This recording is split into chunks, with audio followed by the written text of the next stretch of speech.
নমস্কার, মহাভূত জ্যোতিষ চ্যানেলে আপনাদের সকলকে স্বাগত জানাই। আমি শ্রী মুখার্জি। আপনারা দেখছেন, লাইক শেয়ার সাবস্ক্রাইব করছেন, আপনাদের অসংখ্য ধন্যবাদ। যারা এখনও করেননি তাদের কাছে অনুরোধ, সাবস্ক্রাইব করুন যাতে পরবর্তী সমস্ত ভিডিও নোটিফিকেশন আপনারা আগেই পেয়ে যান। অনলাইন অফলাইন কনসালটেন্সির জন্য যোগাযোগ করতে পারেন।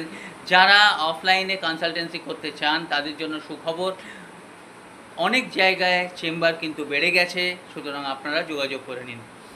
আজকে বলবো কালসর্পের একটা ফলপ্রসূ উপায়। আপনারা কি করবেন সেটা ভালোভাবে জেনে নিন। কোনো প্রশ্ন থাকলে নিশ্চয়ই জানাবেন এবং আপনারা দেখতে থাকুন।